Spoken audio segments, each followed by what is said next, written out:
whole points only. All the four things concern me deeply.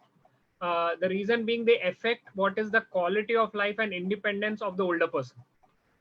One has the physical element, falls and accidents. Once an older person has a fall, it dents their confidence. So there is something known as fear of fall. They try to not get out. So I always make sure that in my assessment, I do a fall risk assessment, and there is also should be a home fall risk assessment. We can have beautiful floors, shining floors, marble, this, but is it an elderly who's living there? Are we providing too much high steps to the bathroom? What is the distance between the bathroom and the elder's bed? Very small things. Look at the difference between one fall, hip fracture, and not reaching to the bathroom. That's huge. Having tightly closed the doors which shut from inside, which older persons cannot open in bathrooms, not warranted. We younger people, and I'm saying we younger people purely because we sometimes are not responsible enough when we take bath and we have a mixture of three things: oil, water, soap. Absolutely dangerous for older people. So make sure we clean it up, make sure it becomes dry, so that when the older person comes in, then, as sir had told about cyber security, you should put in alarms for falls as well.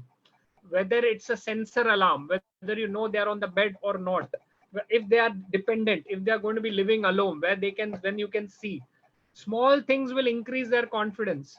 Have a toilet race. They might not say something. Are what should I tell my child? Are already bana rahe, I'm dependent. No. Ask them whether their toilet is comfortable. Put a grab bar in the house. It will give them confidence. So this is about the accidents and falls. Elder abuse, sir, the percentage might be low. That doesn't show the amount of elder abuse. It doesn't show anything. Elder abuse is rampant in India. Yes. And it happens in, we have to detect it. I'll give you an example very quickly. When somebody comes to us with strange things, like we have told, please follow the medicines, follow up, no medicines have been bought, sugars are going haywire, nothing. Relative has come once, never come. Next time, elderly is not coming. Fractures, like for example, when we see an X-ray, multiple fractures are there, but there are all different points which we don't expect. So this is more of suspicion.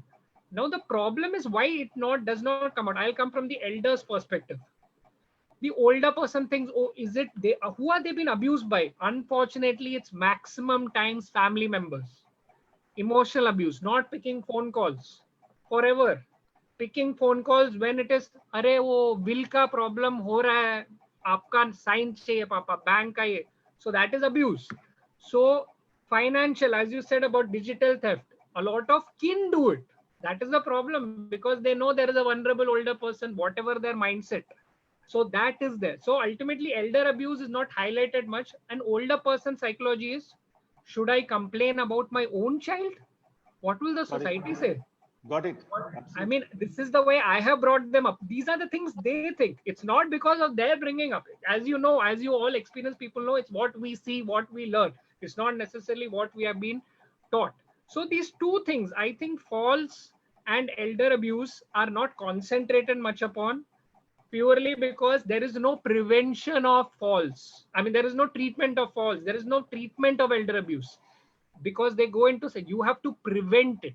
You have to make sure that we prevent it. And of course, sir will say the perspective of the police. A lot of time police takes active involvement. They go, they're ready to get a case, but the kin says no, छोड़ दो, नहीं नहीं नहीं. They are said, अरे अभी हम रास्ते पे आ जाएंगे, वो हमको घर से बाहर निकाल देंगे, फिर कहाँ पे रहेंगे आप मुझे बताओ, एल्डर केयर होम है क्या?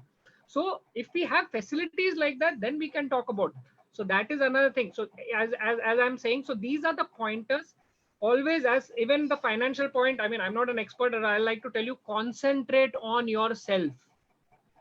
In your will, don't have favorites. This is from my guru in Delhi who has told me, don't give isko zyada dena, isko kam dena, ye end mein aaya, ye end.